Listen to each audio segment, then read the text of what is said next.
চরমপন্থা বা মৌলবাদের অভয়ারণ্য যেন কোনোদিন পরিণত হতে না পারে। দেশে চরমপন্থা বা মৌলবাদ উত্থানের শঙ্কা বিএনপির। নির্বাচন বানচালের ষড়যন্ত্র দেখছেন নেতারা। সরকারের মদদ আছে কিনা প্রশ্ন বাম নেতাদের। আওয়ামী বয়ানের ছাপ দেখছেন তো ন্যাচারালি সন্দেহ করা যায় যে তারা এইটা করে গণতন্ত্রকে দীর্ঘায়িত করে এদেশে এরকম কিছু উত্থান করার চেষ্টা করছে। মৌলবাদ চরমপন্থা বা ওয়ার অ্যান্ড টেররের যে পলিটিক্সটা, সেই পলিটিক্সের কিন্তু ভিকটিম তারেক রহমান নিজেই। এই আলাপটি বলে হচ্ছে কি বুঝাইতে চেয়েছেন, এটি আসলে একটা নতুন ভাববার বিষয়। সাম্প্রদায়িক একটা ধর্মীয় উগ্রবাদের আমরা নানা ধরনের যে বহিঃপ্রকাশ যেগুলো দেখছি, এর মধ্য দিয়ে আরও হিংসা, আরও বিভক্তি, আরও বিভাজন, এবং যার মধ্য দিয়ে নাগরিকদের গণতান্ত্রিক অধিকার, তার সাংবিধানিক অধিকার, তার সাধারণ তার যে নাগরিক অধিকার, এগুলো বিপন্ন হয়ে যাচ্ছে। ডাকসু নির্বাচনের মনোনয়ন ফর্ম বিতরণের শেষ দিনে প্রার্থীদের দৌড়ঝাঁপ। ফর্ম বিক্রি চলছে ডাকসু নির্বাচনেরও। ভোটের দাবিতে বেরুবিতে অনশনে অসুস্থ 4 শিক্ষার্থী। জঙ্গি নাটক সাজিয়ে 7 জনকে হত্যার অভিযোগ। সাবেক আইজিপি জাবেদ সহ 5 আসামির বিরুদ্ধে গ্রেফতারি পরোয়ানা। শেখ হাসিনা সহ 3 জনের বিরুদ্ধে 5ম দিনের সাক্ষ্য গ্রহণ। প্রকৃতির ওপর নির্মম আচরণে হারিয়ে যাচ্ছে দেশীয় জাতের মাছ। সবাইকে সচেতন হওয়ার আহ্বান প্রধান উপদেষ্টার। সামুদ্রিক মৎস্য সম্পদ আহরণে গবেষণায় জোর।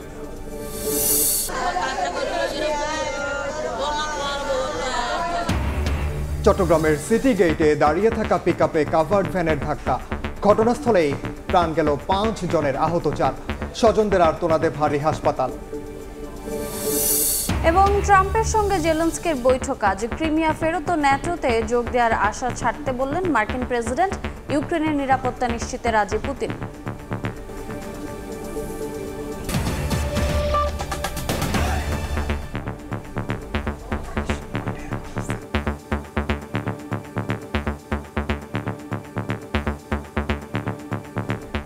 নির্বাচন না হলে মৌলবাদ ও চরমপন্থার উত্থানের শঙ্কা দেখছে বিএনপি।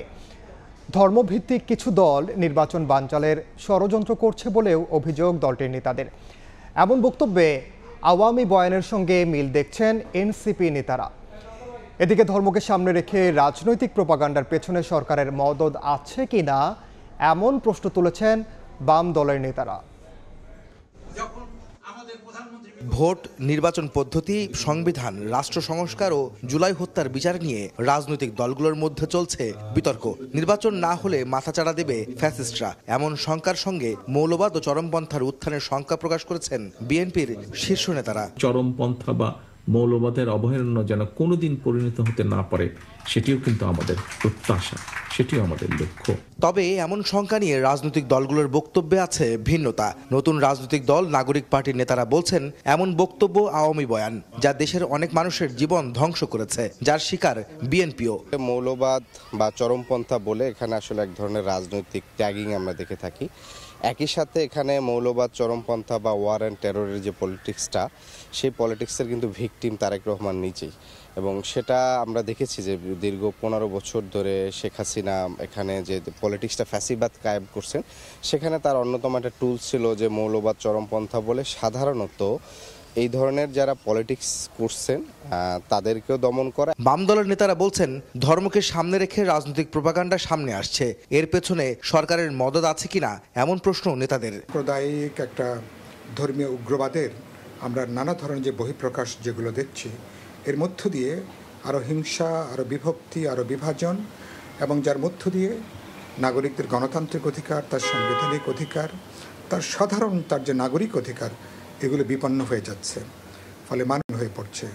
কোনো কোনো ক্ষেত্রে মানুষের জানমালের নিরাপত্তা ঝুঁকি তৈরি হচ্ছে, সমাজের মধ্যে ঘৃণা বাড়ছে, হিংসা বাড়ছে। তো এগুলো ভবিষ্যতে একটা বড় রাজনৈতিক থ্রেট হিসেবে দাঁড়াবে কিনা সেটা হয়তো ভবিষ্যতে বোঝা যাবে, কিন্তু তার নানা আলামত, তার নানা লক্ষণটা দেখা যাচ্ছে। বিএনপি নেতারা বলছেন, দেশের মানুষ যখন নির্বাচনমুখী, তখন কিছু ধর্মভিত্তিক রাজনৈতিক দল শর্তের বেড়াজালে জনগণকে নির্বাচন থেকে বঞ্চিত করার ষড়যন্ত্র মেতেছে। এতে মৌলবাদ ও চরমপন্থার উত্থান ঘটতে পারে বলেও শঙ্কা তাদের। মাস কিলিং হয়েছিল 58-এ, এবং সেই নেতৃত্ব দিয়েছিল আজকে যে দল বেশি লাফালাফি করতে সেই দলের নেতা। এবং সেইটাকে করে তারপরে ভর করে আইয়ুব খান মার্শাল ল ঘোষণা করেছিল এবং আজকে সেই পাকিস্তান এখনও গণতন্ত্র ঠিক মতো কাজ করছে না। তো বাংলাদেশে এখন একটা সুযোগ এসছে, সেই সুযোগটা যদি বাংলাদেশের মানুষকে থেকে বঞ্চিত করে কিছু দল, সেই দলগুলো মোটামুটিভাবে ধর্মভিত্তিক দল, তো ন্যাচারালি সন্দেহ করা যায় যে তারা এইটা করে গণতন্ত্রকে দীর্ঘায়িত করে এদেশে এরকম কিছু উত্থান করার চেষ্টা করছে। দেশের বর্তমান সংকট ও শূন্যতা নিরসনে দ্রুত নির্বাচন প্রয়োজন বলে মনে করেন বিএনপি নেতারা। এইটা করে গণতন্ত্রকে দীর্ঘায়িত। আহমেদ সালেহীন, সময় সংবাদ, ঢাকা। আওয়ামী লীগ আমলের প্রশাসন দিয়ে সুষ্ঠু নির্বাচন সম্ভব নয় উল্লেখ করে কর্মকর্তাদের অপসারণের ব্যবস্থা নেবে ইসি, এমন আশা জানিয়েছেন বিএনপির সিনিয়র যুগ্ম মহাসচিব রুহুল কবির রিজভী। সকালে বিএনপির প্রতিষ্ঠাতা জিয়াউর রহমানের সমাধিতে নীলফামারী জেলা কমিটির শ্রদ্ধা নিবেদন শেষে মন্তব্য করেন তিনি। পিআর দাবিকারীদের উদ্দেশ্য নিয়ে সন্দেহ প্রকাশ করে রিজভী বলেন, এই পদ্ধতির জন্য জনগণ প্রস্তুত নয়। ডাকসু নির্বাচনে সব মতের প্রতিনিধিত্ব নিশ্চিত হবে এমন আশা ব্যক্ত করে তিনি বলেন, বিশ্ববিদ্যালয়ের ছাত্র প্রতিনিধিরা থাকলে শিক্ষার সুষ্ঠু পরিবেশ বজায় থাকে।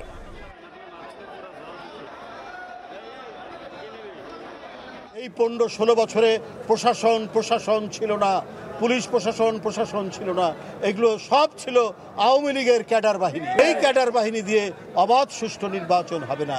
আমরা আমাদের দৃঢ় বিশ্বাস নির্বাচন কমিশনের প্রতি, তারা এইসব বিষয়ে মনোযোগ দিয়ে যাতে অবাধ সুষ্ঠু নির্বাচন, যাতে ভোটাররা ভোট কেন্দ্রে গিয়ে তাদের পছন্দসই ব্যক্তিকে ভোট দিতে পারে, সেই কাজটি তারা করবেন। ডাকসু নির্বাচনের মনোনয়ন ফর্ম বিতরণের শেষ দিন আজ। সাদিক কায়েমকে ভিপি করে আংশিক প্যানেল ঘোষণা করেছে ছাত্র শিবির। আগামীকাল ঘোষণা করবে পূর্ণাঙ্গ প্যানেল। মনোনয়ন ফর্ম সংগ্রহ করবে ছাত্রদল। এদিন মনোনয়ন ফর্ম সংগ্রহ করেন জুলাই আন্দোলনের আলোচিত মুখ উমামা ফাতেমার নেতৃত্বাধীন প্যানেলের সদস্যরাও। ডাকসু নির্বাচনের মনোনয়ন ফর্ম সংগ্রহের শেষ দিনে ক্যাম্পাসে উৎসব মুখর পরিবেশ। ফর্ম সংগ্রহ ও জমা দিচ্ছেন সম্ভাব্য প্রার্থীরা। ফর্ম সংগ্রহকারীদের বেশিরভাগই স্বতন্ত্র। শেষ দিনে রিটার্নিং কর্মকর্তার কার্যালয়ে আসে ছাত্র শিবির। সাদেক কায়ুমকে ভিপি ও এস.এম. ফরহাদকে জিএস মনোনীত করে আংশিক প্যানেল ঘোষণা করেন সংগঠনটি। আওয়ামী লীগের পিরিয়ডে ক্যাম্পাসগুলোতে টর্চার হওয়ার সময় স্টুডেন্ট এগেইনস্ট টর্চার একটা প্ল্যাটফর্মের পক্ষ থেকে তারা তারা কি পরিমাণ টর্চার হয়েছে, কোথায় হয়েছে, সেটা রেশিও কেমন, কারা ভিকটিম, সব তালিকা প্রকাশ করা হতো। একটা প্ল্যাটফর্ম স্টুডেন্ট এগেইনস্ট টর্চার, সেটা হচ্ছে আনাজুদ্দিন মনির দীর্ঘদিন অধিকার নিয়ে কাজ করেছেন। মনোনয়ন ফর্ম সংগ্রহ করবে ছাত্র দলের প্যানেলও। জাহাঙ্গীরনগর বিশ্ববিদ্যালয়েও ছাত্র সংসদ নির্বাচনের মনোনয়নপত্র বিতরণ ও জমা কার্যক্রম চলছে। সকালে বিশ্ববিদ্যালয়ের পুরাতন প্রশাসনিক ভবনের নির্বাচনী অস্থায়ী কার্যালয়ে শুরু হয় এ কার্যক্রম। এর আগে রোববার 11,919 জন ভোটারের তালিকা প্রকাশ করা হয়। 32 বছর পর 11 সেপ্টেম্বর হতে যাচ্ছে ডাকসু নির্বাচন। শবনব নিবিড়, সময় সংবাদ, ঢাকা। ছাত্র সংসদ নির্বাচনের দাবিতে দ্বিতীয় দিনের মতো আমরণ অনশনে অসুস্থ হয়ে পড়েছেন রংপুরের বেগম রোকেয়া বিশ্ববিদ্যালয়ের 4 শিক্ষার্থী। এর মধ্যে গুরুতর 2 জনকে রংপুর মেডিকেলে ভর্তি করা হয়েছে। এদিকে পোষ্য কোটা পুনর্বহাল সহ 8 দাবিতে কর্মবিরতি ও অবস্থান ধর্মঘট পালন করেন রাজশাহী বিশ্ববিদ্যালয়ের শিক্ষক, কর্মকর্তা ও কর্মচারীরা। ছাত্র সংসদ নির্বাচনের দাবিতে আমরণ অনশনে অনেকেই অসুস্থ হয়ে পড়লেও এক দফা দাবি আদায়ে অনড় রংপুর বেগম রোকেয়া বিশ্ববিদ্যালয়ের শিক্ষার্থীরা। সোমবার একাডেমিক ভবনের ফটকে তালা দিয়ে অনশনের দ্বিতীয় দিনে অসুস্থ হয়ে পড়েন 4 শিক্ষার্থী। এর মধ্যে 2 জন রংপুর মেডিকেলে চিকিৎসাধীন। আন্দোলনকারীদের দাবি 2.5 মাস ধরে আন্দোলন করলেও উদাসীন ভূমিকায় বিশ্ববিদ্যালয় প্রশাসন। দাবি আদায় না হওয়া পর্যন্ত অনশন চালিয়ে যাওয়ার ঘোষণা তাদের। আমাদের সহযোদ্ধাদের একজন শিক্ষার্থীর যদি কিছু হয় এর জবাব অন্তর্বর্তীকালীন সরকারকে দিতে হবে। সকল পাবলিক বিশ্ববিদ্যালয়গুলোতে ছাত্র সংসদের যে আইন, এটি যদি তারা কার্যকর করার ব্যবস্থা করে দেন তাহলে কিন্তু এই প্রত্যেকটা বিশ্ববিদ্যালয়ের শিক্ষার্থীদেরকে এভাবে অনশন করতে হবে না। যদিও কর্তৃপক্ষ বলছে সমস্যার সমাধানে চেষ্টা চলছে। মিটিংটা হয়ে গেলে আমাদের এই ল ভেটিং এর যে কাজটা সেটা শেষ হয়ে যাবে। শেষ হলে তারা তাদের এই সংবিধিটা মহামান্য কাছে পাঠালে তাহলে এটা গেজেট হয়ে আসবে। অন্যদিকে সকাল 9টা থেকে দুপুর 1টা পর্যন্ত কর্মবিরতি দিয়ে রাজশাহী বিশ্ববিদ্যালয়ের প্রশাসনিক ভবনের সামনে অবস্থান ধর্মঘট কর্মসূচি পালন করেন শিক্ষক, কর্মকর্তা ও কর্মচারীরা। আন্দোলনকারীদের মতে প্রাতিষ্ঠানিক সুবিধা তাদের ন্যায্য অধিকার। তাদের সন্তানেরা সব শর্ত মেনেই বিশ্ববিদ্যালয়ে ভর্তি হয়। এজন্য 5% পোষ্য কোটা পুনর্বহাল, ক্যাম্পাসে নিরাপত্তা নিশ্চিত করা সহ 8 দফা দাবি জানান। আমাদের সন্তানরা অন্যান্য বিশ্ববিদ্যালয়ের নাই, অন্যান্য প্রতিষ্ঠানের নাই, প্রাতিষ্ঠানিক সুবিধা হইতে বঞ্চিত হচ্ছে, তখন স্থগিতকৃত কর্মসূচি আবার পুনরায় আমরা চালু করেছি। আমাদের সকল প্রকার যে প্রাতিষ্ঠানিক সুবিধাগুলো রয়েছে এগুলো দূরীকরণ করার জন্য যে বৈষম্যগুলো রয়েছে এর জন্য আমরা আন্দোলন করছি। দাবি আদায় না হলে আগামীতে পূর্ণ দিবস ধর্মঘট পালনের হুঁশিয়ারি দেন বক্তারা। ফাহরিয়া ফারজানা, সময় সংবাদ। প্রকৃতির উপর মানুষের নির্মম আচরণে হারিয়ে যাচ্ছে দেশীয় মাছ। সকালে চীন মৈত্রী সম্মেলন কেন্দ্রে জাতীয় মৎস্য সপ্তাহের উদ্বোধনী অনুষ্ঠানে কথা বলেন প্রধান উপদেষ্টা।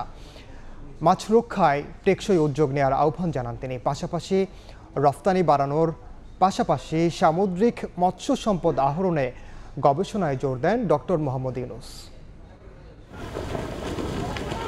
দেশে প্রাণীজ আমিষের 60% আসে মাছ থেকে। উৎপাদন বাড়াতে সারা দেশে 20 থেকে 25 হাজার মাছের অভয়াশ্রম গড়ে তোলার লক্ষ্যে কাজ করছে অন্তর্বর্তী সরকার। অভয়াশ্রম গড়ে তুলি দেশি মাছে দেশ ভরি, এই প্রতিপাদ্যকে সামনে রেখে শুরু হলো জাতীয় মৎস্য সপ্তাহ। সোমবার উদ্বোধন করেন প্রধান উপদেষ্টা ডক্টর মোহাম্মদ ইউনূস। আমি এর শুভ উদ্বোধন ঘোষণা করছি। প্রধান উপদেষ্টা বলেন, প্রকৃতির ওপর নির্দয় আচরণ আর ব্যবস্থাপনার অভাবে হারিয়ে যাচ্ছে দেশি জাতের মাছ। যে প্রকৃতি আমাদের কাছে এটা এনে দিল তার প্রতি সদয় হবার কথাটা আমাদের কাছে চিন্তা করতে হবে। এটাই আমার কাছে মনে হয় সবচেয়ে গুরুত্বপূর্ণ বিষয়। কারণ আমরা এত নির্দয় হচ্ছি, অন্যান্য জিনিসের সঙ্গে মাছও বোধহয় আমাদের কপাল থেকে ছুটে যাবে। আমাদের আরো বহু গবেষণা প্রতিষ্ঠান করতে হবে, আমাদের তরুণদের এটার সঙ্গে সংযুক্ত করতে হবে, যাতে তারা দেশের মানুষকে বুঝিয়ে দিতে পারে এই সম্পদের মাহাত্ম্য। নিজস্ব চাহিদা মিটিয়ে মাছ রপ্তানি বাড়ানোর উদ্যোগ নেওয়ার আহ্বান জানিয়ে সামুদ্রিক মৎস্য সম্পদ আহরণে গবেষণায় জোর দেন ডক্টর ইউনূস। মাছের রপ্তানি বৃদ্ধির জন্য বাজার সম্প্রসারণ, পণ্য বহুমুখীকরণ, ভ্যালু এডিশনের জন্য গবেষণা সহ অন্যান্য কার্যক্রম চালিয়ে যেতে হবে। এ সকল কার্যক্রম বাস্তবায়নে সংশ্লিষ্ট সকল সরকারি দপ্তর, বেসরকারি সংগঠন, রপ্তানি ও আমদানিকারক প্রতিষ্ঠান, উন্নয়ন সহযোগী সংস্থাসমূহকে সম্মিলিতভাবে কাজ করার জানাচ্ছি। অনুষ্ঠানে মৎস্য খাতে বিশেষ অবদানের জন্য এবছর 16 ব্যক্তি ও প্রতিষ্ঠানকে জাতীয় মৎস্য পদক তুলে দেন প্রধান উপদেষ্টা। নাজমুস সালেহী, সময় সংবাদ, ঢাকা। 2016 সালে জঙ্গি নাটক সাজিয়ে 7 জনকে হত্যার অভিযোগে সাবেক আইজিপি জাবেদ পাটোয়ারি সহ 5 জনের বিরুদ্ধে গ্রেফতারি পরোয়ানা জারি করেছেন আন্তর্জাতিক অপরাধ ট্রাইব্যুনাল। প্রসিকিউশনের দাবি, বিভিন্ন এলাকা থেকে ধরে এনে বাইরে থেকে তালাবদ্ধ করে গুলি করে হত্যা করা হয় তাদের। এদিকে শেখ হাসিনা সহ 3 জনের বিরুদ্ধে 5ম দিনের মতো সাক্ষ্য গ্রহণ অনুষ্ঠিত হয়েছে। 2016 সালের অক্টোবরে গাজীপুরের একটি বাসা ঘিরে জঙ্গি অভিযানে 830 রাউন্ড গুলি ছোড়ে র্যাব, সোয়াত, সিটিটিসি সহ আইনশৃঙ্খলা বাহিনীর সদস্যরা। নিহত হন 7 জন। প্রসিকিউশন বলছে, দেশের বিভিন্ন এলাকা থেকে 7 তরুণকে ধরে এনে ওই বাসায় আটকে রাখা হয়। বাইরে থেকে তালাবদ্ধ করে জঙ্গি নাটক সাজিয়ে গুলি করে হত্যা করা হয় তাদের। ওই ঘটনায় নিহত মাদ্রাসা ছাত্র ইব্রাহিমের বাবা অভিযোগ করলে প্রাথমিক তদন্ত শেষে ট্রাইব্যুনালে নতুন মামলা করেন চিফ প্রসিকিউটর। এ সময় তৎকালীন এসবি প্রধান ও সাবেক আইজিপি জাবেদ পাটোয়ারি, সিটিটিসির তৎকালীন প্রধান মনিরুল ইসলাম, গাজীপুরের তৎকালীন পুলিশ সুপার হারুনুর রশিদ সহ 5 কর্মকর্তার বিরুদ্ধে গ্রেফতারি পরোয়ানার আবেদন করে প্রসিকিউশন। পরে পরোয়ানা জারি করেন ট্রাইব্যুনাল। ওপেন কোর্টে বলেছেন যে এই মামলার যে কোনো সাক্ষীকে যে কোনো কর্তৃপক্ষ যদি কখনো কোনো হুমকি প্রদান করে, সেফটি সিকিউরিটি বা সম্মানহানি করার চেষ্টা করে, পুলিশ যেন তার আইনগত ব্যবস্থা যথাযথভাবে গ্রহণ করে, তার জন্য ট্রাইব্যুনাল যে কোনো আদেশ, যে কোনো সহায়তা করার জন্য প্রস্তুত আছে। এটি ট্রাইব্যুনাল ওপেন এজলাসে বলেছে। যদি তারা কোনো অফেন্স করে থাকে বা এই ধরনের কার্যক্রম করার অপচেষ্টা করে থাকে, ইমিডিয়েটলি তাদেরকে গ্রেফতার করে আনার জন্য বলেছে। এদিন চাংখারপুলে মানবতাবিরোধী অপরাধের মামলায় সাক্ষীকে হুমকি ও ভয়ভীতি দেখানোর ঘটনায় হাজির হন বংশাল থানার ওসি। ট্রাইব্যুনাল তাকে বলেন, যারাই সাক্ষীকে ভয়ভীতি দেখাবে তাদের ধরে আনতে হবে। আন্তর্জাতিক অপরাধ ট্রাইব্যুনাল আইনে একজন সাক্ষীর সেফটি, সিকিউরিটি অ্যান্ড ওয়েলবিং দেখার দায়িত্ব রাষ্ট্রের এবং ট্রাইব্যুনালের। ওই কনসার্ন থানার অফিসার ইনচার্জ সাহেব আজকে এসেছিলেন ট্রাইব্যুনালে এবং জানিয়েছেন যে তিনি এই সাক্ষীর সাথে কথা বলেছেন, তার সকল সেফটি সিকিউরিটির ব্যাপারে উনি যথাযথ ব্যবস্থা নিয়েছেন। এছাড়া আন্তর্জাতিক অপরাধ ট্রাইব্যুনালে শেখ হাসিনা, সাবেক স্বরাষ্ট্রমন্ত্রী আসাদুজ্জামান খান কামাল ও সাবেক আইজিপি চৌধুরী আব্দুল্লাল মামুনের বিরুদ্ধে ৫ম দিনের সাক্ষ্য গ্রহণ অনুষ্ঠিত হয়। আফজার হোসেন, সময় সংবাদ, ঢাকা। 18 বছর আগে বরখাস্ত 85 উপজেলা নির্বাচন কর্মকর্তাকে পুনর্বহালের নির্দেশ দিয়ে আপিল বিভাগের পূর্ণাঙ্গ রায় প্রকাশ করা হয়েছে। রায়ে চাকরি হারানো কর্মকর্তাদের সব সুযোগ সুবিধা ফেরত দেওয়ার নির্দেশ দেওয়া হয়েছে। রায়ের পর্যবেক্ষণে আপিল বিভাগ বলেন, নির্বাচন কমিশনের সিদ্ধান্তের বিরুদ্ধে আপিল করা ছিল স্বাধীন সার্বভৌম ক্ষমতার উপর অসাংবিধানিক হস্তক্ষেপ। বিএনপি ও জামাতের তৎকালীন জোট সরকারের আমলে নিয়োগ পাওয়া 85 কর্মকর্তাকে রাজনৈতিক বিবেচনায় নিয়োগ দেওয়ার অভিযোগে 2007 সালের 3রা সেপ্টেম্বর চাকরিচ্যুত করে তত্ত্বাবধায়ক সরকার। 2022 সালের 1 সেপ্টেম্বর আপিল বিভাগের দেয়া রায়ের বিরুদ্ধে আপিল ও 4টি আলাদা রিভিউ আবেদনের শুনানি শেষে প্রধান বিচারপতি সৈয়দ রেফাত উদ্দিন আহমেদের নেতৃত্বাধীন 5 বিচারপতির আপিল বেঞ্চ গত 25 ফেব্রুয়ারি চাকরি ফেরতের এই রায় দেন। দুপুরের সময় আরও থাকছে। কক্সবাজার টেকনাফ সড়ক অবরোধ করে রোহিঙ্গা ক্যাম্পে চাকরি হারানো শিক্ষকদের বিক্ষোভ। দীর্ঘ যানজটে নাকাল যাত্রীরা। পরিস্থিতি নিয়ন্ত্রণে ঘটনাস্থলে আইন শৃঙ্খলা রক্ষা বাহিনী।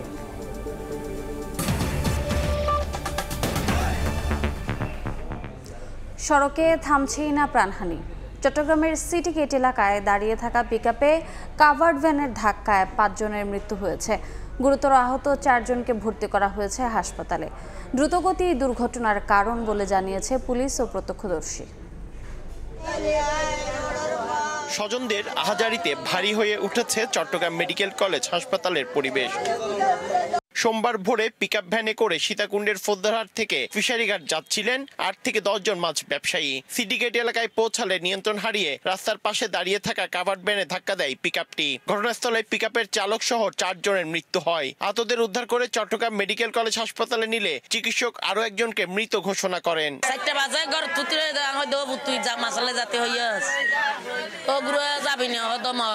দুইটা লাশ ছিল, কিন্তু আমার বাইক 3টা এখানে ছিল। প্রত্যেকদিন যাই এই ফিশারি কাটতে মাছ আনার জন্য। কিরকম কি হয়ে গেছে ঠিক আমরা জানি না, আমরা মৃতদেহটা শুধু দেখতে পেলাম। প্রত্যক্ষদর্শী ও পুলিশ বলছে দ্রুত গতি দুর্ঘটনার কারণ। আমরা যখন একসাথে আসছিলাম দেখতেছিলাম ওইখানকার অবস্থা খুব গুরুতর, আহত সবাই দেখতেছি লাশ পড়ে রয়েছে। 5 জন মৃতদেহ পাইছি, তার মধ্যে 3 জনের আমি আইডেন্টিফাই করতে পারছি, আর 2 জন এখনো নাম ঠিকানা পাওয়া যায় না। আমি চেষ্টা করতেছি। নিহতদের 4 জন ফোদ্দারহাট জেলেপাড়া এলাকার বাসিন্দা। পার্থপ্রতিম বিশ্বাস, সময় সংবাদ, চট্টগ্রাম। ইঞ্জিন বিকল হয়ে বঙ্গোপসাগরে 3 দিন ভেসে থাকা মাছ ধরার একটি ট্রলার সহ 8 জেলেকে উদ্ধার করেছে কোস্টগার্ড। বাহিনীটি জানায়, রোববার সকালে জরুরি সেবা 16111 নম্বরে কল পেয়ে মোংলা বন্দরের ফেয়ারওয়ে এলাকা থেকে তাদের অসুস্থ অবস্থায় উদ্ধার করা হয়। এর আগে 14 আগস্ট মাছ ধরতে বরগুনা থেকে এফবি মায়ের দোয়া ট্রলারে সাগরে যান 8 জেলে। তবে যান্ত্রিক ত্রুটির কারণে ট্রলারটি সমুদ্রে ভাসতে থাকে।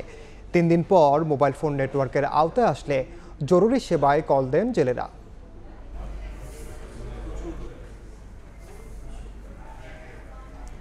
কক্সবাজার টেকনাফ সড়ক অবরোধ করে বিক্ষোভ করছেন রোহিঙ্গা ক্যাম্পে চাকরি হারানো শিক্ষকরা।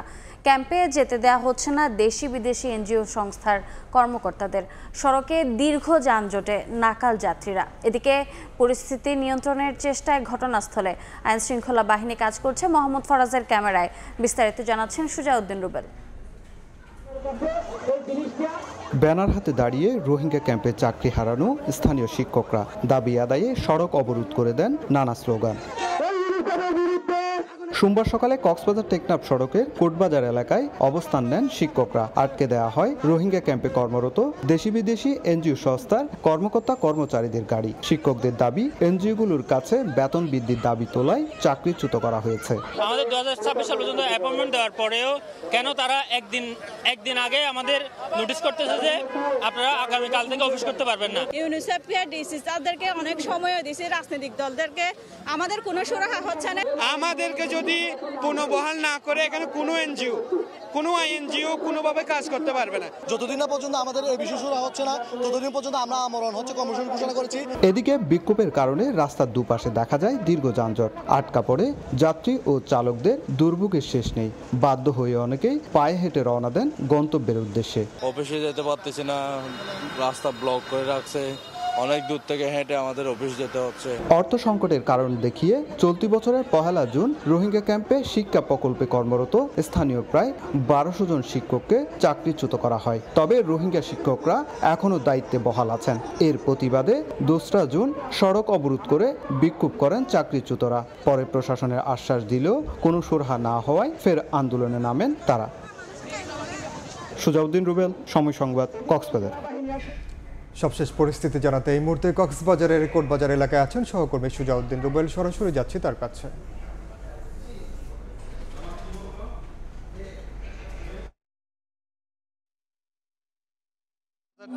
যে সড়ক, সেই সড়কে এখন যারা আন্দোলনকারীরা অবরোধ করে রেখেছে, যারা স্থানীয় শিক্ষক চাকরিচ্যুত হয়েছে, তারা এখন সড়কের মধ্যে ফুটবল খেলছে।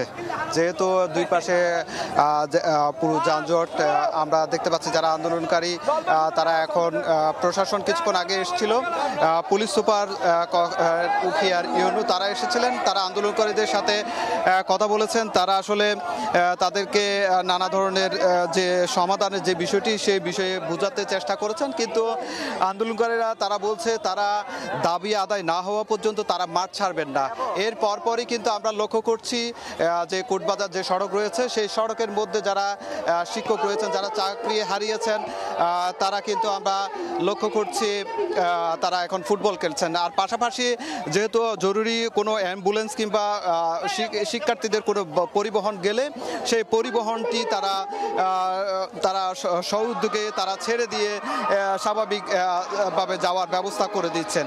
তবে সকাল 7টা থেকে যে আন্দোলন শুরু হয়েছে, সেই আন্দোলন এখনও চলছে। আমরা রাস্তার 4টি মোড় রয়েছে, সেই 4টি মোড়ে যে জ্যাম, দীর্ঘ জ্যাম, সেটি এখনো পর্যন্ত রয়েছে এবং মানুষ প্রচণ্ড দুর্ভোগ পাচ্ছে। আমরা লক্ষ্য করছি গাড়িতে সকাল 7টা থেকে যারা দাঁড়িয়ে গাড়িগুলো তারা জ্যামে আটকা পড়েছেন। সে আটকা পড়া লোকজন কিন্তু খুব কষ্টে দিন পোহাচ্ছে। আর আপনারা দেখতে পাচ্ছেন এখন যারা আন্দোলনকারী তারা কিন্তু রাস্তার উপর অনেকে বসে রয়েছেন, যারা রয়েছেন নারীরা বসে রয়েছেন এবং যারা পুরুষ রয়েছে তারা ফুটবল খেলছেন। এভাবে আসলে সকাল 7টা থেকে যে শুরু হওয়া আন্দোলন সেটি এখনো চলছে।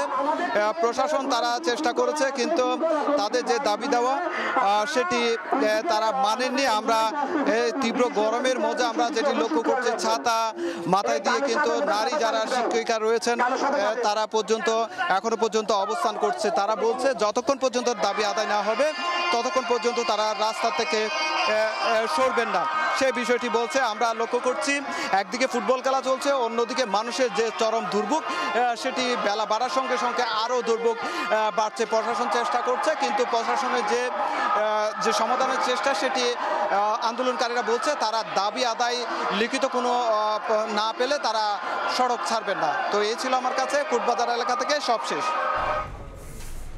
সরাসরি ছিলাম কক্সবাজারের কোটবাজারে। সিএমপি কমিশনারের ওয়াকিটকি বার্তা ফাঁস করার অভিযোগে পুলিশ কনস্টেবল অমি দাসকে গ্রেফতার করা হয়েছে। রোববার রাতে তাকে গ্রেফতার করা হয়। গত 12 আগস্ট ওয়াকিটকিতে সিএমপি সদস্যদের উদ্দেশ্যে অস্ত্রধারীদের দেখামাত্র গুলির নির্দেশ দেন কমিশনার হাসিব আজিজ। আওয়ামী লীগ নেতাদের হাতে পুলিশ সদস্য আহত হওয়ার পর এই বার্তা দেন তিনি, যা ভিডিও করে সামাজিক যোগাযোগ মাধ্যমে ছড়িয়ে দেওয়া হয়। অমির বিরুদ্ধে অফিসিয়াল সিক্রেটস অ্যাক্টে মামলা করা হয়েছে। এদিকে 2024 সালের 5ই আগস্টের পর থেকে কর্মস্থলে অনুপস্থিত থাকায় ডিবির হারুনুর রশিদ সহ 18 কর্মকর্তাকে সাময়িক বরখাস্ত করা হয়েছে। তাদের মধ্যে 3 জন ডিআইজি, 6 জন অতিরিক্ত ডিআইজি, 4 জন এসপি, 4 জন অতিরিক্ত পুলিশ সুপার এবং 1 জন এএসপি।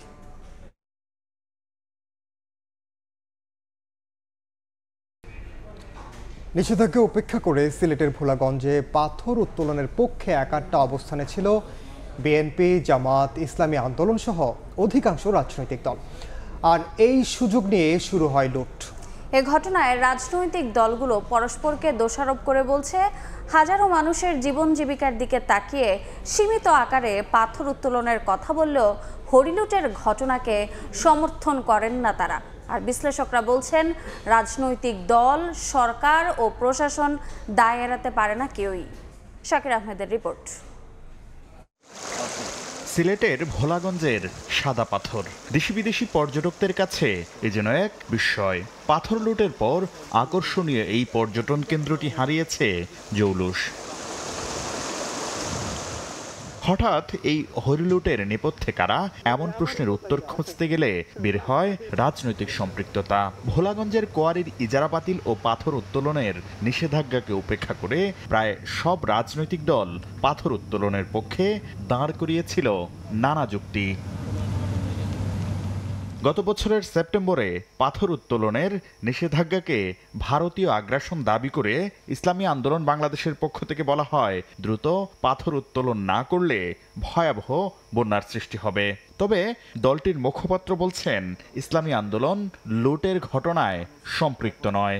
সবকিছু ঠিক রেখে পাথর যদি তোলা যেত, মানুষের জীবনযাত্রাটাও যাতে ঠিক থাকে, আমাদের কথা ছিল এটা। আমরা তো কাউকে বলি নাই লুটপাট করার জন্য। চলতি বছরের জুনে পাথর তুলতে নিষেধাজ্ঞা প্রত্যাহারের দাবিতে বিক্ষোভ মিছিল ও মানববন্ধন করে পাথর সংশ্লিষ্ট ব্যবসায়ী, মালিক, শ্রমিক ঐক্য পরিষদ। সমাবেশে অংশ নিয়ে পাথর উত্তোলন বন্ধ রাখার সিদ্ধান্তকে উদ্দেশ্য প্রণোদিত আখ্যা দেয় মহানগর জামায়াত। তবে ঘটনার পর পরিবেশ রক্ষায় নিজেদের অবস্থান তুলে ধরছে দলটি। যেখানে পরিবেশ নষ্ট হবে না, এই অবস্থাগুলোর ভিতরে যদি এটা লিজ দেওয়া যায়, তো সরকার রাজস্ব পেল এবং এটা একটা শৃঙ্খলার ভিতরে আসলো। এখনকার যে পরিস্থিতি তৈরি হয়েছে, এটা মনে হয় এখন আপাতত আর চিন্তা করার সুযোগ নেই। অন্যান্য দলের মতো পাথর উত্তোলনের পক্ষে অবস্থান নেয় স্থানীয় বিএনপি। দলটির স্থায়ী কমিটির সদস্য ইকবাল হাসান মাহমুদ টুকু বলছেন, হাজারো শ্রমিকের জীবন জীবিকার বিষয়টি বিবেচনা করে সীমিত পরিসরে পাথর উত্তোলনকে সমর্থন করলেও হরিলুট করে পরিবেশের বিপর্যয় সমর্থন করে না দলটি। এখানে সরকারের ল্যাবস আছে বলে এটা হয়েছে। প্রতিটি দলের দায়িত্ব আছে এবং দায়িত্ব নিয়ে সচেতন থাকা। আমাদের দল সেটা প্রতিকার করেছে। পাথর উত্তোলনের পক্ষে ছিল জাতীয় নাগরিক পার্টি ও এবি পার্টির নেতারাও। বিভাগীয় কমিশনারও পাথর উত্তোলনের পক্ষে সাফাই গিয়েছেন। বিশ্লেষকরা বলছেন, রাজনৈতিক দলের পাশাপাশি প্রশাসনও লুটপাটের দায় এড়াতে পারে না। প্রত্যেকেই এটার বেনিফিশিয়ারি, এই পাথর চুরির রাজনৈতিক দলগুলো। যারা এই দুর্বৃত্তায়নের সাথে জড়িত ছিল, এদেরকে সামাজিক বয়কটের মধ্যে ফালানো উচিত। পাথর রক্ষা করতে না পারার আক্ষেপ প্রকাশকে সরকারের ব্যর্থতা হিসেবে দেখছেন বিশ্লেষকরা। শাকির আহমেদ, সময় সংবাদ, ঢাকা। সিলেটের লুট হওয়া সাদা পাথর উদ্ধারে তৎপর প্রশাসন, চলছে অভিযান। ভোলাগঞ্জ থেকে আসা পাথরবাহী ট্রাকগুলোকে আটকে চলছে তল্লাশি। এই মুহূর্তে সেখানে আছেন সহকর্মী অপু বণিক, সরাসরি যাচ্ছে তার কাছে। দেখুন, আমরা এই মুহূর্তে রয়েছি ভোলাগঞ্জ সড়কের কাকুয়ার পাড় এলাকার যে চেকপোস্টটি রয়েছে যৌথ বাহিনীর, সেই চেকপোস্টে আমরা অবস্থান করছি। আপনারা দেখতে পাচ্ছেন এই মুহূর্তে যে বিষয়টি আমরা লক্ষ্য করছিলাম, প্রায় এখানে যারা ট্রাক নিয়ে ভেতরের দিকে ঢুকতে যাচ্ছেন, বিশেষ করে ভোলাগঞ্জ থেকে যে ট্রাকগুলো আসছে সেগুলোকে কিন্তু তারা এখানে লাইন করে দাঁড় করিয়ে রেখেছেন এবং গতকাল ভোর থেকে একদম শেষ অবধি পর্যন্ত প্রায় 217টি ট্রাক কিন্তু এখানে আটক করা হয়েছিল। পরবর্তীতে এই ট্রাকগুলোকে আসলে যাচাই বাছাই করে চালানগুলো দেখে যেগুলো এলসি পাথর ছিল ট্রাকে, সেগুলোকে কিন্তু ছেড়ে দেওয়া হয়েছে। বাকিগুলো যেগুলো রয়েছে সেগুলো কিন্তু এখন এখানে দেখতে পাচ্ছেন দীর্ঘ একটি সারি আছে, প্রায় 1 কিলোমিটার পর্যন্ত এই ট্রাকগুলো কিন্তু সারিবদ্ধভাবে দাঁড়িয়ে রয়েছে। এবং বুধবার মধ্যরাত থেকে চলা অভিযানের পর যে 3 সদস্য বিশিষ্ট যে তদন্ত কমিটি গঠন করা হয়েছিল, সেই তদন্ত কমিটির যে প্রতিবেদন দেওয়ার কথা ছিল গতকাল গতকাল রোববার সেই তদন্ত রিপোর্টটি কিন্তু তারা দিতে পারেননি এবং পরবর্তীতে কিন্তু তারা আরও 3 দিন এই সময়সীমা কিন্তু তারা বাড়িয়েছেন। তবে এই তদন্ত রিপোর্ট আসলে আসলে বোঝা যাবে যে জেলা প্রশাসনের পক্ষ থেকে যে বিভিন্ন অভিযানগুলো পরিচালিত হয়েছে সেই অভিযানের পর যে অবৈধ লুটপাট করা যে পাথরগুলো একটা কুচক্রী মহল যে জায়গাগুলোতে সংরক্ষিত করে রেখেছিল সেগুলো তারা উদ্ধার করছেন এবং সেই হিসাবটিও কিন্তু তারা পরিসংখ্যানে দেওয়ার কথা রয়েছে বলে আমাদেরকে জানিয়েছেন। এবং পাশাপাশি যে উদ্ধার তৎপরতা হচ্ছে এই উদ্ধার তৎপরতার পাশাপাশি কিন্তু তারা আবার পুনরায় পাথরগুলো প্রতিস্থাপন করছেন এবং এই মুহূর্তে আমরা লক্ষ্য করছিলাম যে জেলা প্রশাসক ভোলাগঞ্জের উদ্দেশ্যে রওনা দিয়েছেন, তিনি সেই জায়গাগুলো কিন্তু পরিদর্শন করবেন। তো এই ছিল কাকুয়ারপাড় চেকপোস্ট থেকে আমার কাছে একদম সর্বশেষ তথ্য। সরাসরি যুক্ত ছিলাম সিলেটের ভোলাগঞ্জে। দুপুরের সময় আরও থাকছে। জরুরি অবস্থা প্রত্যাহারের 17 দিন পর মিয়ানমারের নির্বাচনের তারিখ ঘোষণা জান্তা সরকারের। প্রথম ধাপে ভোট শুরু 28 ডিসেম্বর। প্রহসন আখ্যা পর্যবেক্ষকদের।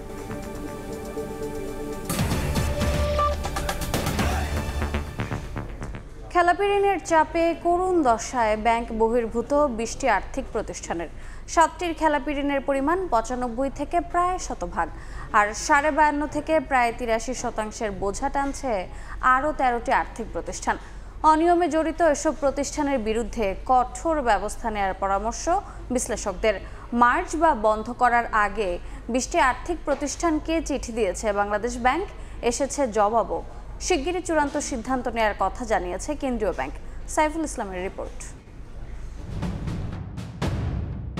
ব্যাংক না হলেও ব্যাংকের মতোই গ্রাহকের আমানত সংগ্রহ করে ঋণ বিতরণ করে দেশে ব্যাংক বহির্ভূত এমন আর্থিক প্রতিষ্ঠান রয়েছে 35টি, কিন্তু নানা অনিয়ম আর দুর্নীতিতে ডুবতে বসেছে বেশিরভাগ।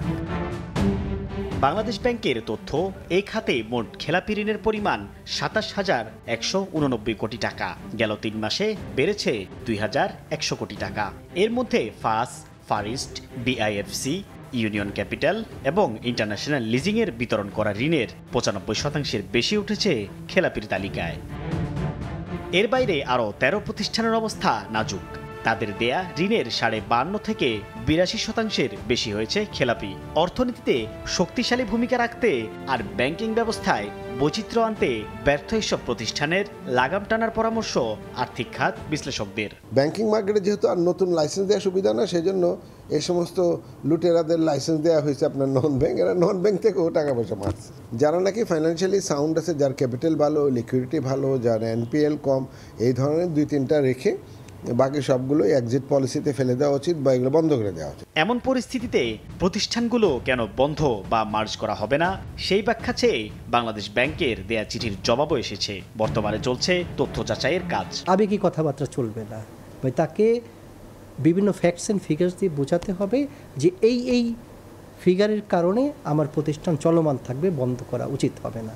তো সেগুলো আবার আমরা আমাদের ছাঁচে ফেলে দেখব। কেন্দ্রীয় ব্যাংকের তথ্য, এর আগে গেল ডিসেম্বরে 35 নন ব্যাংকিং আর্থিক প্রতিষ্ঠানের খেলাপি ঋণ ছিল 25,089 কোটি টাকা, যা এই খাতের বিতরণ করা মোট ঋণের 33.25%। সাইফুল ইসলাম, সময় সংবাদ, ঢাকা। 21টি বেসরকারি অফডকে ট্যারিফ বাড়ানো নিয়ে বিগডার সঙ্গে বিজিএমইএ শিপিং অ্যাসোসিয়েশনের টক অফ ওয়ার শুরু হয়েছে। কোনো রকম আলোচনা ছাড়াই 30 থেকে 63% ট্যারিফ বাড়ানোর অভিযোগ জানিয়ে এই সিদ্ধান্ত থেকে সরে আসতে চিঠি দিয়েছেন তারা। এতে বছরে 1,000 কোটি টাকার বেশি খরচ বাড়বে বলে দাবি তাদের। অপরদিকে ডলারের সঙ্গে টাকার দরের তারতম্যের কারণে ট্যারিফ বাড়ানো থেকে সরে না আসার ঘোষণা দিয়েছে বিগডা। শাখাউত্তিপুর ক্যামেরায় বিস্তারিত জানাচ্ছেন কমল দে।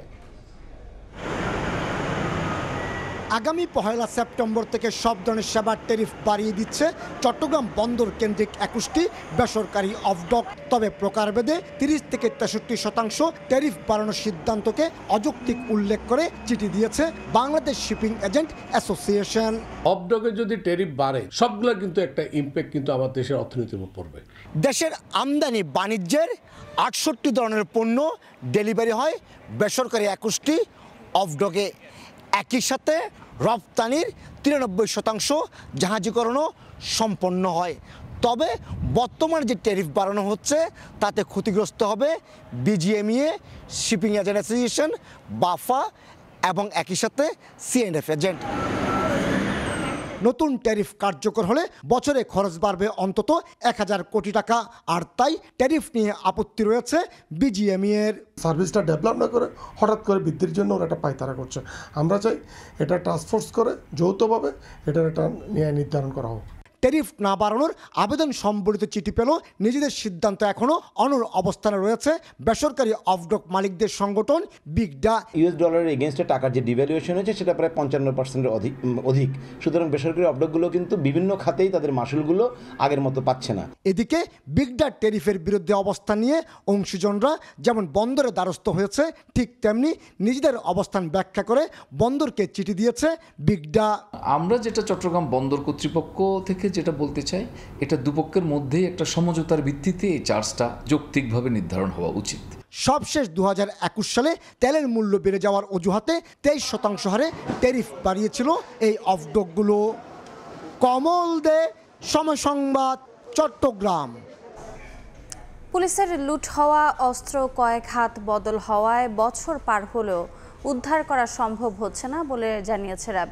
এছাড়া কেরানীগঞ্জে রাকিবুল হত্যা এবং ফরিদপুরের ভাঙ্গায় বিলের ভেতর থেকে বস্তাবন্দি লাশ উদ্ধারের ঘটনায় প্রধান আসামিকে গ্রেফতার করেছে সংস্থাটি।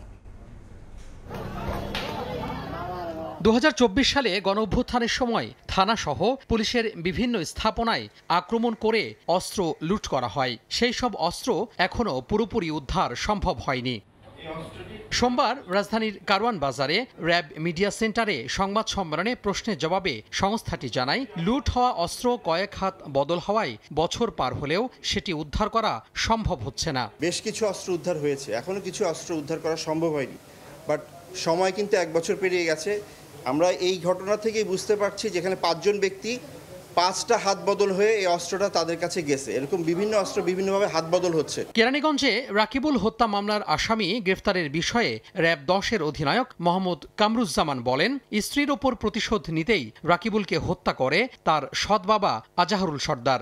মূলত সে চাচ্ছিল যে সংসারটা টিকে থাক, কিন্তু তফুরা বেগম কিছুতেই রাজি হচ্ছিল না। তার অনেক ক্ষোভ ছিল, অনেক কষ্ট ছিল। তারপরে তার ছেলেকে নিয়ে আসে, সর্দার রাকিবুলকে নিয়ে আসে তার বাসায়। তার ছেলেকে দিয়েও সে চেষ্টা করছে যে তার মাকে একটু বোঝানো, কিন্তু ছেলে রাজি হয় নাই, যে মা যেটা সিদ্ধান্ত নেয় সেটাই। পরবর্তীতে আলটিমেটলি ছেলেকে মারধর করে এবং মেরে ফেলে। এদিকে ফরিদপুরের ভাঙ্গায় বিল থেকে বস্তাবন্দি লাশ উদ্ধারের ঘটনায় প্রধান আসামি জহুরুল মুন্সি ওরফে সুলতান জহিরকে গ্রেফতার করেছে র্যাব। কর্মকর্তারা জানান, সমকামী সম্পর্ক ছিন্ন করার জেরে রেদওয়ানকে হত্যা করা হয়। জহুরুল মুন্সি এই সম্পর্কটা আর কন্টিনিউ করতে চাচ্ছিল না। ভিকটিম খুব জোরাজোরি করতেছিল। সে তৎক্ষণাৎ তাকে একটু প্রহার করার জন্য, দ্যাট মিনস তাকে আঘাত করার জন্য সে উদ্বুদ্ধ হয়। তখন একটা ছুরি দিয়ে তখন তার ঘাড়ের এখানে একটা পোজ দেয়। আরও কেউ জড়িত আছেন কিনা তা খতিয়ে দেখছে rapid action battalion RAB. Toha Khan Tamim, Somoy Sangbad, Dhaka. দেশের বাইরের খবর। হোয়াইট হাউসে আজ মার্কিন প্রেসিডেন্ট ডোনাল্ড ট্রাম্পের সঙ্গে বৈঠকে বসতে যাচ্ছেন ইউক্রেনের প্রেসিডেন্ট ভলোদিমির জেলেনস্কি। থাকবেন ইউরোপের নেতারাও। বৈঠকের আগে ট্রাম্প বলেছেন, যুদ্ধ বন্ধে জেলেনস্কিকে ক্রিমিয়া ফেরত ও ন্যাটোতে যোগ দেওয়ার আশা ছাড়তে হবে। শান্তি প্রতিষ্ঠায় কিয়েভকে মানতে হবে পুতিনের কিছু শর্ত। এদিকে ইউক্রেনের শক্তিশালী নিরাপত্তার নিশ্চয়তা দিতে রুশ প্রেসিডেন্ট ভ্লাদিমির পুতিন রাজি হয়েছেন বলে জানিয়েছেন ট্রাম্পের বিশেষ দূত। এর মধ্যে এই রুশ হামলায় ইউক্রেনে 5 জন নিহত ও 19 জন আহত হয়েছেন। চলতি বছরের ফেব্রুয়ারিতে প্রথম দফার বিতর্কিত বৈঠকের পর সোমবার দ্বিতীয়বারের মতো মুখোমুখি হতে চলেছেন মার্কিন প্রেসিডেন্ট ডোনাল্ড ট্রাম্প এবং ইউক্রেনের প্রেসিডেন্ট ভলোদিমির জেলেনস্কি। তবে এবার জেলেনস্কি একা নন, তার সঙ্গে থাকবেন যুক্তরাজ্য, ফ্রান্স, জার্মানি সহ ইউরোপের বিভিন্ন দেশের নেতারা। বৈঠক কেন্দ্র করে ইউরোপীয় নেতাদের আহ্বান, যুদ্ধ বন্ধের চুক্তিতে যেন ইউক্রেনের নিরাপত্তার বিষয়টি মাথায় রাখা হয়। এমন পরিস্থিতির মধ্যে ট্রাম্পের বিশেষ দূত স্টিভ উইটকফ বলেন, ইউক্রেনকে শক্তিশালী নিরাপত্তা নিশ্চয়তা দিতে রাজি রুশ প্রেসিডেন্ট ভ্লাদিমির পুতিন। এদিকে বৈঠকের আগেই একের পর এক হুঁশিয়ারি ছুড়ে যাচ্ছেন ট্রাম্প। স্থানীয় সময় রোববার নিজের সামাজিক যোগাযোগ মাধ্যম ট্রুথ সোশ্যালে বলেন, জেলেনস্কি চাইলে এখনই যুদ্ধ বন্ধ করা সম্ভব, তবে তাকে পুতিনের কিছু শর্তে রাজি হতে হবে। মার্কিন প্রেসিডেন্ট জানান, কোনো মূল্যেই ক্রিমিয়ার মালিকানা ফিরে পাবে না ইউক্রেন, এমনকি দেশটির ন্যাটোর সদস্যপদ পাবে না বলেও স্পষ্ট করেন ট্রাম্প। তবে ক্রিমিয়ার মালিকানা রাশিয়ার কাছে দেওয়ার প্রস্তাব আগেই নাকচ করে দিয়েছে কিয়েভ। দেশের সার্বভৌমত্ব নিয়ে দখলদারদের সঙ্গে আপোষে যেতে রাজি নন জেলেনস্কি। বলেন, ক্রিমিয়া কখনোই রাশিয়ার হওয়ার কথা ছিল না, জোরপূর্বক তা দখলে নেওয়া হয়েছে। এদিকে যুদ্ধ বন্ধের আলোচনার মধ্য দিয়েও থেমেনি রাশিয়া ইউক্রেন পাল্টাপাল্টি হামলা। স্থানীয় সময় রোববার ইউক্রেনের খার্কিভে একটি আবাসিক এলাকায় হামলা চালায় রাশিয়া। এতে শিশু সহ বেশ কয়েকজন হতাহত হয়েছে। সাদিয়া তাসনিম, সময় সংবাদ। হামাসের হাতে জিম্মিদের ইসরায়েলিদের মুক্তির দাবিতে তেল আবিব বিক্ষোভ করেছে লাখো মানুষ। রোববার রাতে রাস্তায় নেমে অবিলম্বে যুদ্ধবিরতির দাবি জানান বিক্ষোভকারীরা। আন্দোলনকারীরা সরকারের ব্যর্থতার কড়া সমালোচনা করে বলেন, যুদ্ধ বন্ধের জন্য একটি কার্যকর ও সমন্বিত চুক্তি প্রয়োজন। বিক্ষোভকারীরা শহরের বিভিন্ন অংশ ব্লক করে রাখে, রাজনৈতিক ব্যক্তিদের বাড়ির বাইরে ভিড় জমায় এবং মিলিটারি সদর দফতরের সামনে অবস্থান নেয়। পুলিশের সাথে ধস্তাধস্তির ঘটনায় অনেককে গ্রেফতারও করা হয়েছে।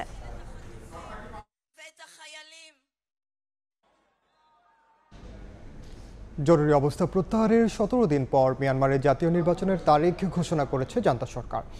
প্রথম ধাপের ভোট হবে আগামী 28 ডিসেম্বর। সোমবার এক বিবৃতিতে দেশটির নির্বাচন কমিশন এ তথ্য জানিয়েছে, যেখানে বলা হয় এবার কয়েক ধাপে নির্বাচন হবে, পরবর্তী ধাপের তারিখ পরে ঘোষণা করা হবে। 2021 সালে সেনা অভ্যুত্থানের মাধ্যমে নির্বাচিত অং সান সুচির সরকারকে উৎখাত করা হয়। এরপর থেকে দেশটি সংঘাতে নিমজ্জিত। তীব্র গৃহযুদ্ধে জর্জরিত দেশটির অনেক অংশ এখনও সেনাদের নিয়ন্ত্রণের বাইরে। এর মধ্যে নির্বাচন আয়োজনের পরিকল্পনাকে আন্তর্জাতিক পর্যবেক্ষকরা প্রহসন বলে আখ্যা দিয়েছেন।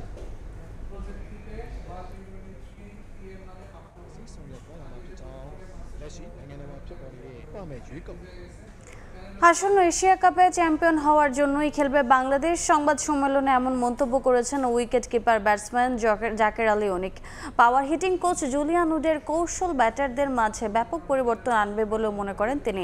ফিটনেস ক্যাম্পের তাৎক্ষণিক ফল চোখে না পড়লেও ভবিষ্যতে তার সুফল পাওয়া যাবে বলে মনে করেন অনিক। ইনশাল্লাহ আমরা এবার এশিয়া কাপে ইনশাল্লাহ আমরা চ্যাম্পিয়ন হওয়ার লক্ষ্যে যাচ্ছি। ড্রেসিং রুমে এটা সবাই বিলিভ করে, বিশেষ করে এখন আমাদের যেরকম এনভায়রনমেন্ট আছে, সবাই যেরকম এফোর্ট দিতেছে, ইনশাল্লাহ আমরা সবাই বিশ্বাস করি আমরা এবার চ্যাম্পিয়ন হওয়ার জন্য যাব। জুলিয়ান পাওয়ার হিটিং নিয়ে আমাদের কিছু স্কিল নিয়ে কাজ করতেছে, সো কিভাবে আরও ইমপ্রুভ করা যায়। নেথান আসার পর থেকে তো আমাদের ওইরকম স্ট্যান্ডার্ডই সেট করে দেওয়া হয়েছে। এবারের প্যাটার্নটা ডিফারেন্ট ছিল। শীর্ষ সংবাদগুলো জানিয়ে দিচ্ছি আরেকবার। মৌলবাদ উত্থানের শঙ্কা বিএনপির। ভোট বানচালের ষড়যন্ত্র দেখছেন নেতারা। সরকারের মদদ আছে কিনা প্রশ্ন বাম নেতাদের। আওয়ামী বয়ানের ছাপ দেখছে এনসিপি। ডাকসু নির্বাচনের মনোনয়ন ফর্ম বিতরণের শেষ দিনে প্রার্থীদের দৌড়ঝাঁপ। ফর্ম বিক্রি চলছে ডাকসু নির্বাচনেরও। ভোটের দাবিতে বেরোবিতে অনশনে অসুস্থ 4 শিক্ষার্থী। এবং জঙ্গি নাটক সাজিয়ে 7 জনকে হত্যার অভিযোগ। সাবেক আইজিপি জাবেদ সহ 5 আসামির বিরুদ্ধে গ্রেফতারি পরোয়ানা। শেখ হাসিনা সহ 3 জনের বিরুদ্ধে 5ম দিনের সাক্ষ্য গ্রহণ।